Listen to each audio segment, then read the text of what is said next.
cyberpunk, taking old technology and brand new technology and smushing them together and making them work together, making them compatible, making them do my bidding, pushing past the transhumanist barrier.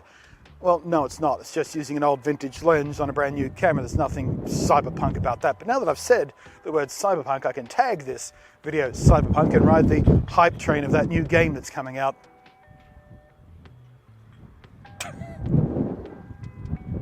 I'm going to do that. I did this bit as a joke, but I'm totally going to do that. I'm going to title this video Cyberpunk Camera. Something stupid. Go on. Tell me how much of a clickbait it was. I don't care.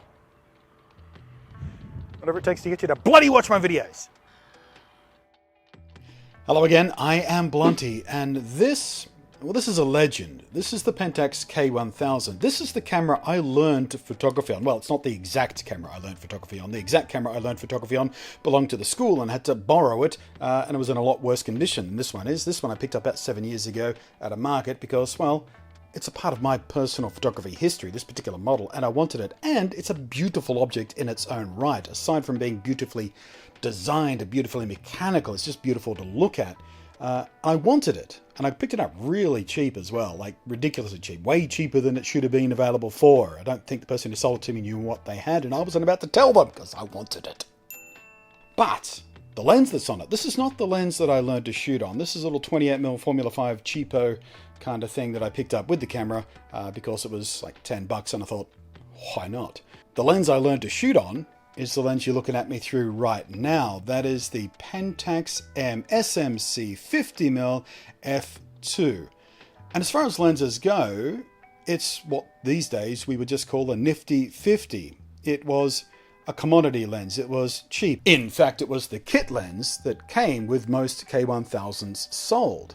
It wasn't particularly highly regarded. It was fairly slow compared to the other 50mm lenses that were available for the K-mount system. But just like the camera body itself, it has a place in my heart and in a lot of photographers' hearts because, well, being the kit lens for the K1000, chances are quite a lot of us learned how to shoot through that lens. I've had this for about 7 years now. I put a few rolls of film through it and self-developed and stuff like that because that's fun to do.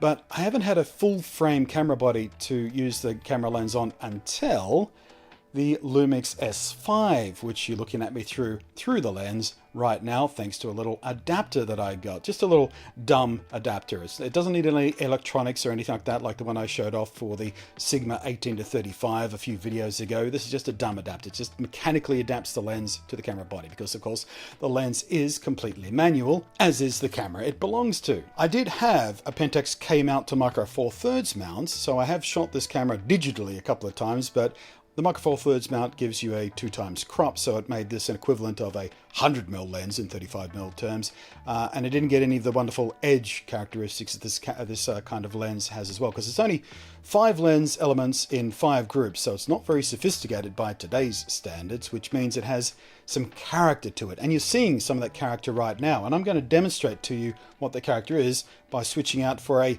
relatively modern 50mm lens. This is just another cheapo nifty 50 lens. This little thing is the Yongnuo 50mm f1.8. It is, vaguely speaking, the kind of modern equivalent of this. So, a little switcheroony later, and here it is. Let me release it from the little dumb adapter we've got there.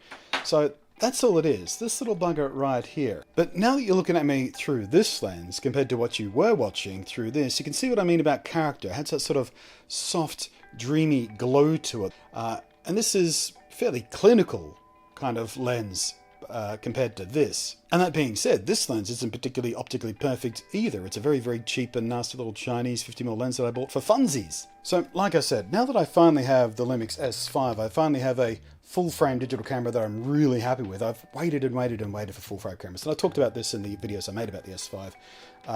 There were too many compromises with some of the other stuff coming out, so I waited and waited and waited and waited, and then this came along, and I went, that's perfect for me.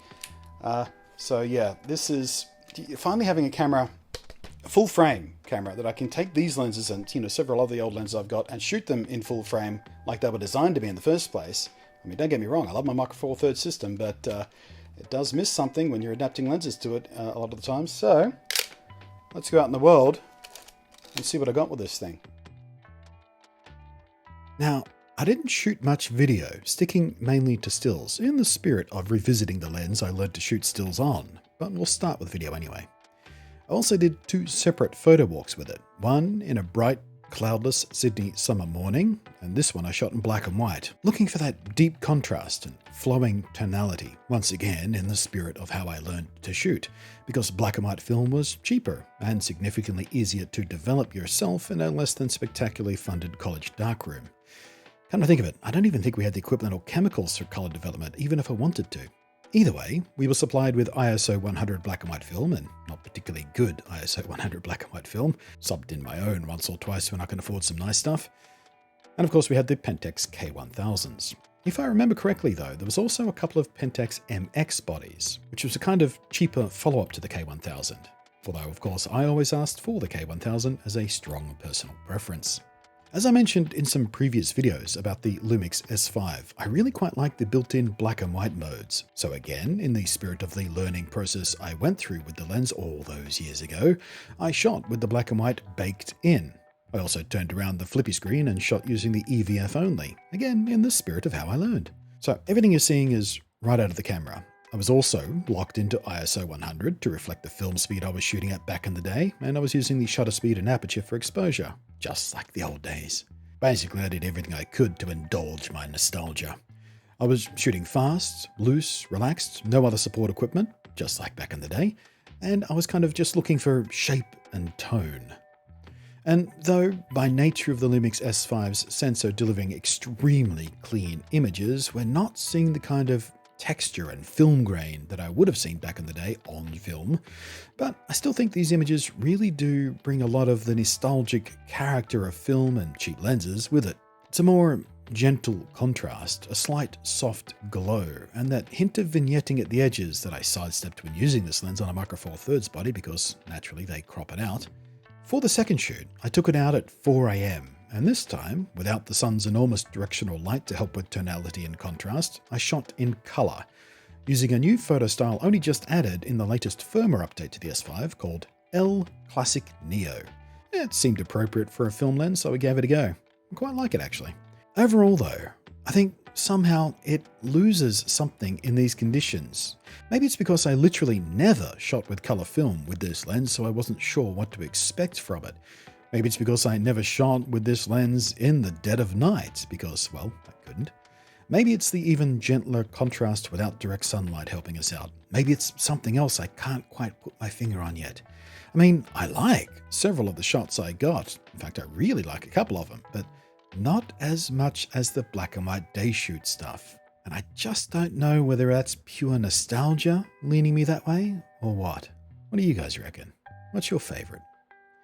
Still though, as someone who usually shoots wider, it was also enjoyable to come back to the classic nifty 50 again.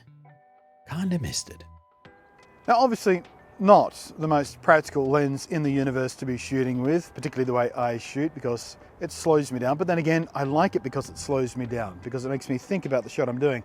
That said, I don't think anything I've shot with it over the last couple of photo walks with this lens has been particularly interesting or fantastic as a photo itself, but I did enjoy the process of using this lens again back on a full frame camera, the way it was supposed to be, the way it was supposed to look, with all its character and all its flaws. And it really did take me down memory lane, particularly when I was shooting in black and white out in the daytime and stuff, because you get that high contrast sort of crispiness and that sort of tonality that I love about black and white shooting. There's something about that kind of aesthetic shot through a lens that's, well, cheap and flawed and not particularly spectacular in any way. Just that those two characters blended together really take me back. And shooting it in low light is something I don't think I've ever done with this lens, because, well, back when I was using it on film cameras, I was learning. So that means, you know, we were being supplied with cheap and nasty film, basically ISO 100. So I couldn't shoot in low light, really. It just wouldn't have worked that well. So I did find it interesting to take this thing out in low light with the Lumix S5, which has spectacular low light performance, and sort of get that glowy nature working for me in point light sources in low light and stuff like that. So, you know.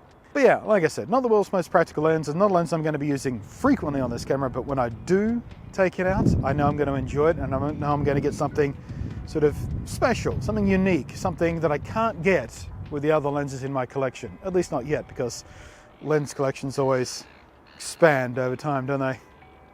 Can't help it. Wonder what my next one is going to be. What was your first lens? Where did you start out? Did you start out in film? Did you start out in digital? Did you start out with a little, fixed lens camera? Did you start out with an interchangeable lens camera? What were you shooting? What focal length were you shooting? What did you like about it? What did you hate about it? So many questions. Share! And down below. I'm interested in hearing your stories, as I always am. I love asking that question of other people who enjoy photography.